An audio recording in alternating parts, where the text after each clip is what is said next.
The 1994 Rwandan genocide sent shockwaves across the world, leaving an indelible scar on the African continent. Beyond the immediate horror, the genocide's aftermath sowed the seeds of a protracted conflict in the neighboring Democratic Republic of Congo. Hutu extremists responsible for the genocide fled across the border into eastern DRC, destabilizing the region. This influx of armed groups, coupled with pre-existing ethnic tensions and a weak central government in the DRC, created a tinderbox ready to ignite. The DRC, already grappling with its own internal struggles, became a sanctuary for those seeking to escape justice and an arena for the settling of scores. This volatile mix set the stage for almost 3 decades of conflict, drawing in neighboring countries and plunging the DRC into a cycle of violence and instability. The echoes of the Rwandan genocide resonated deeply within the DRC's porous borders. The presence of Hutu militias, known as the Interahamwe, posed a direct threat to the newly established Tutsi-led government in Rwanda.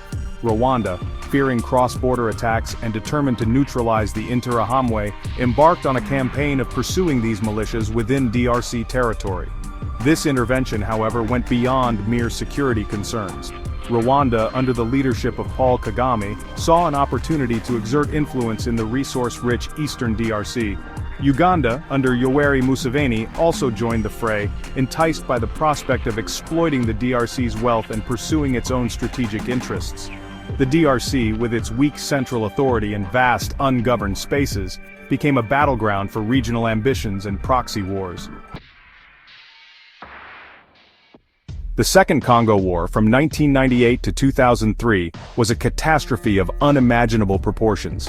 It engulfed the DRC, drawing in 9 African nations and numerous armed groups, each vying for control of territory and resources.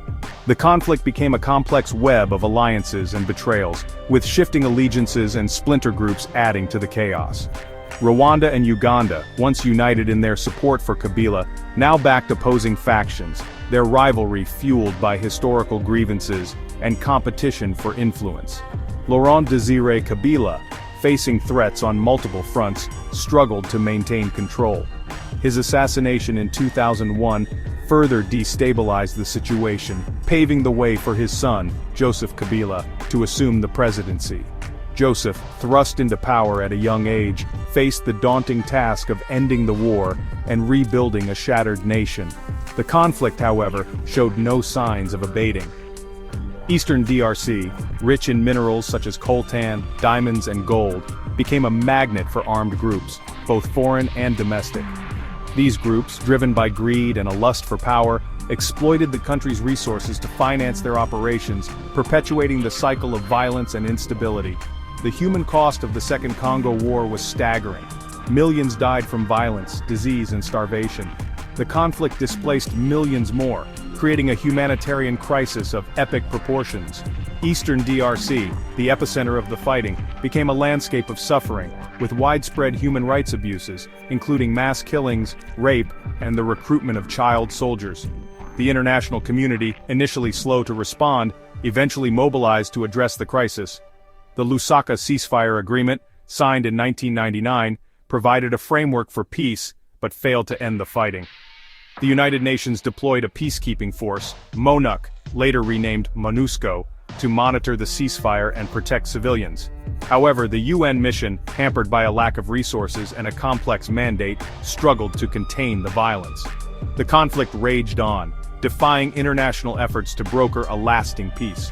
The signing of the Sun City Agreement in 2002 marked a turning point, leading to the formal end of the war and the establishment of a transitional government. Joseph Kabila remained as president, sharing power with former rebel leaders. The end of the Second Congo War brought a fragile peace to the DRC. The transitional government, tasked with disarming and integrating former combatants, faced an uphill battle. Many armed groups, reluctant to relinquish their weapons and power, continued to operate in the east. The government's authority remained weak, particularly in remote areas, allowing armed groups to exploit the power vacuum. The discovery of vast mineral reserves in eastern DRC further complicated the situation. These resources, essential for the production of electronics and other goods, attracted international mining companies and fueled competition among armed groups seeking to control these lucrative assets. The DRC, despite its immense mineral wealth, remained one of the poorest countries in the world, its people trapped in a cycle of poverty and violence. In 2006, the DRC held its first democratic elections in over 4 decades. Joseph Kabila, seeking to legitimize his rule, won the presidency in an election marred by irregularities and violence. The international community, eager to support the nascent democracy, largely overlooked the flaws in the electoral process. Kabila's victory, however, did little to quell the unrest in the east. Armed groups, some with links to neighboring countries, continued to operate with impunity, terrorizing civilians and undermining the government's authority.